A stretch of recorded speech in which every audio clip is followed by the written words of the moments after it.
天地有定数，子会开天，丑会辟地，寅会需要有人降生。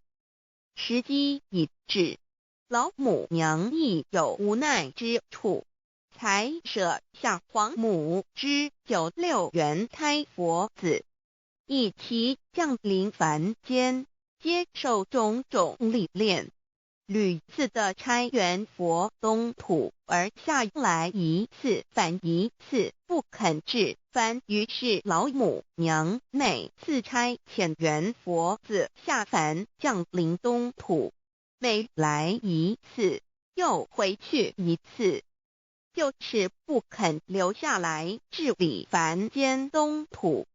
无奈何为我造下血93山托红罪了菩萨佛身，在无可奈何之下，老母娘只好造下血9，在3山托红罪了原本就是佛菩萨的原胎佛子，设一个大仙池期来洗澡，趁机会先一邪收回礼天。老母娘还设一个大仙池，好让大家一起来洗澡，趁机会将大家的仙衣仙鞋都收回礼天。众佛子就醒来，不见母面，又不见仙衣鞋，可在哪边？众佛子就醒之后，却见不到老母娘，又不见仙衣仙鞋。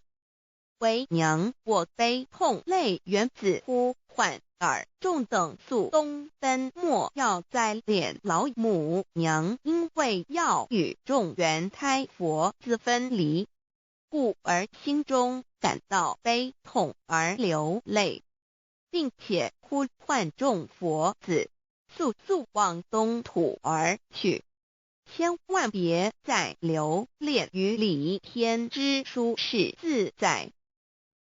若是仙衣鞋交与尔等儿，哪个亦不肯再是临凡老母娘？若把仙衣仙鞋交给原胎佛子，则又没有一个肯降临凡间留下来治理世界。这树枝和树叶遮寒地冷饿了失踪佛子，可隐心全到了凡间。若天气寒冷，就折些树枝和树叶来遮盖身体，以御寒地冷。若肚子饿了，就取松子果子吃；口渴了，就取清凉泉水喝。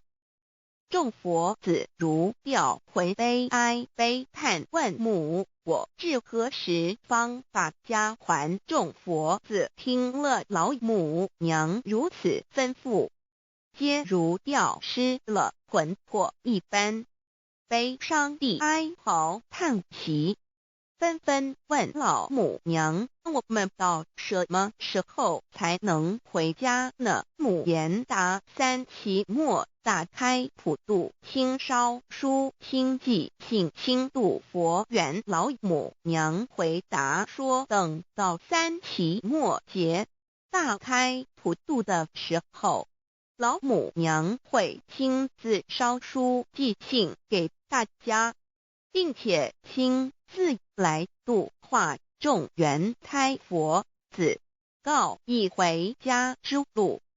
将相信书皇母训子十戒以及仙佛圣训，都是皇母烧书信度化佛子众生。众儿女心有一悲生大放为母，我且合同赋予。皇元听了老母娘的话语，众元胎佛子心中有存惊疑，悲伤地放声大哭。老母娘见众佛子如此惊疑悲痛，于是写下了合同给众元佛子，以作为将来回天之凭证。求道时的合同，皆是凭证。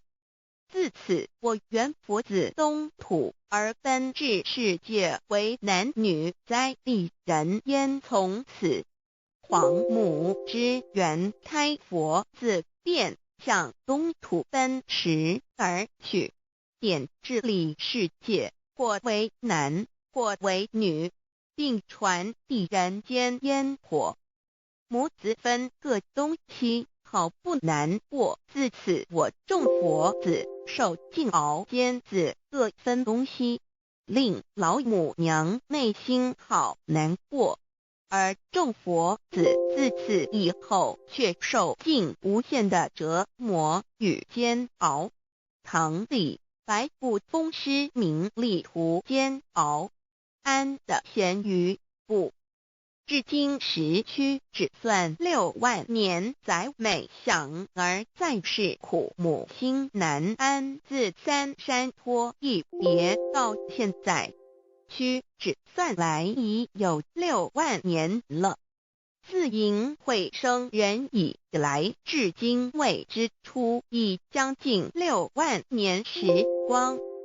每每想起众佛子在世间受苦受难，皇母内心就难以安舒。